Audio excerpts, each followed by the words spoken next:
Well, I'm I'm in my new digs. Actually, I'm in my son-in-law's office, which we're living with our daughter and son-in-law, our youngest daughter Jenny and her husband Garrett, here in Las Vegas. Moving, well, it's my least favorite possible thing to do, really, in the universe. Um, but is necessary, and God gave grace and strength, and uh, my kids and their husbands and their friends, and the 1,100-mile drive was not as difficult as loading the truck. And thank God for all the friends that Jenny and Garrett had lined up here, so that when we got to town and got to our uh, storage unit, we unpacked the things from the truck that needed to go into the storage unit in such quick order. I was grateful and surprised, and then moving the rest of our stuff into the house here. It's just, no matter how you slice it, even though these were all friends of ours, young friends of ours, from our first time to live here in Vegas. It was a delight to see them and their kids and just be the recipients of grace and kindness. Um, but boy, we are worn smooth out. And so, anyway, speaking of grace, if you are a pretty consistent listener, you know that I miss some days, and honestly, I don't feel much guilt for it. The whole thing's free, but I am now in a spot where I think I'll be able to pull off more or less the daily measure of Soul Care with Stevie Boy. Well, the last part of Psalm 1 that we looked at was where the psalmist writes, the one, the well, the first side of the coin is all bad. These are wicked, sinners, mockers. And the one who's blessed just doesn't hang out with those people. They're not you can't help you can't help encountering these people, and I don't think it's a very good thing to just avoid these people. And that's not what the intention of the psalmist was. It was not, oh, don't ever brush up against those people. You'll need to go home and take a bath. No, it was, who are your close associates? Who are the people that you hang out with and spend time with? These are the people.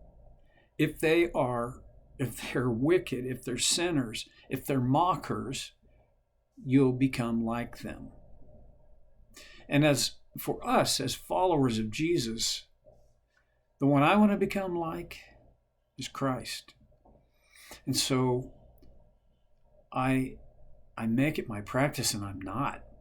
I'm just suggesting this as a worthy objective, and not that I've reached it, that I spend more time, this deep kind of time of connection and association with men and women, boys and girls, who share that value of following Christ. Okay, now that's the wicked, the sinner, the mocker. That's the dark side of the coin. Let's turn the coin over and says, okay,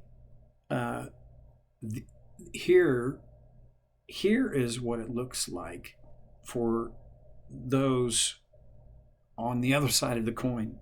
But whose delight is in the law of the Lord and who meditates on his law day and night. I talked about, I would have made a horrible lawyer. I don't do great with lots of details. I do better with broad strokes and broad ideas. But if you get me down to, okay, paragraph 6, word 4, I'm kind of, I get lost pretty quickly. And frankly, the law, God's law, is very specific and detailed.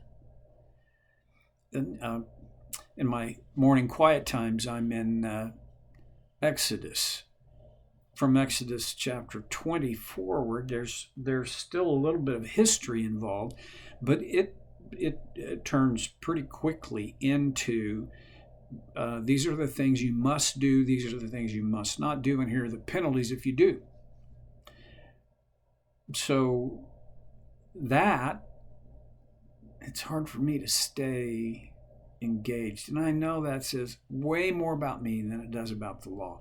But if you know, if you've tried to read through the Old Testament, I'm pretty sure that by the time you got to Exodus, Leviticus, you probably had a little bit of struggle to not tune out. I did. I do. And here, this blessed individual delights in the law of the Lord. Now, I delight, it's not hard for me to delight in the fact that God has given us laws that organize our society, that organize us for our health. And when I think about the Old Testament law, I do find a kind of delight in the fact that God, when he wrote the law, when he gave the law to Moses and then fleshed it out,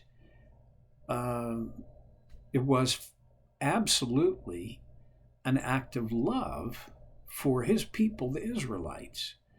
Without these laws, the culture, the society, the people would have been left to their own devices for randomly choosing what would be right and wrong.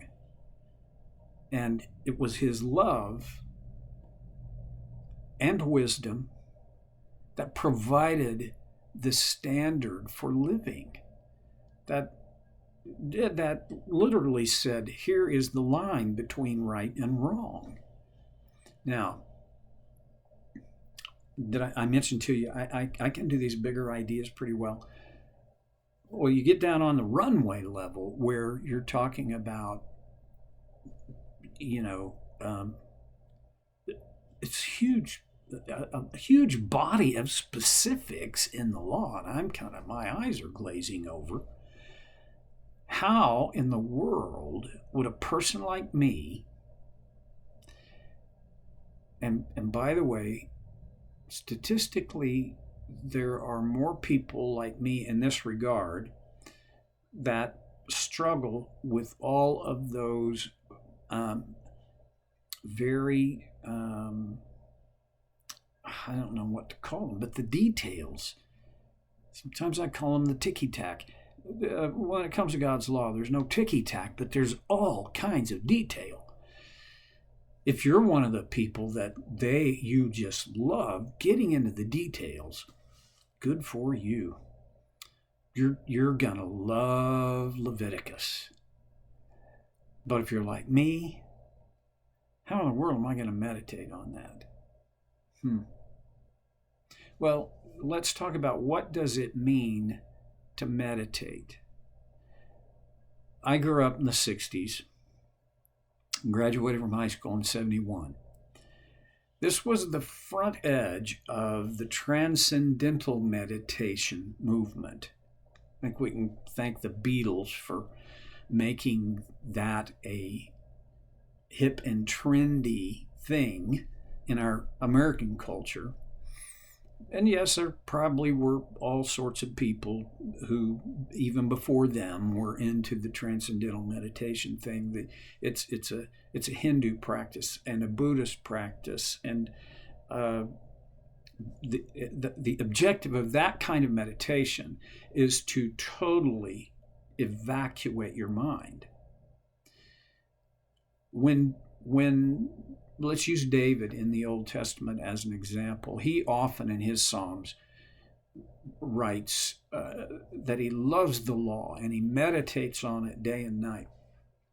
Just like the writer of Psalm 1, who I don't think it was David, because all of David's Psalms, in the title, he's credited. And there's no such credit here. Whoever the author of Psalm 1 was, he urges that we meditate on God's law day and night. And when he meditated, and ladies, I can't quite apologize for God, because that'd be kind of useless, but I can say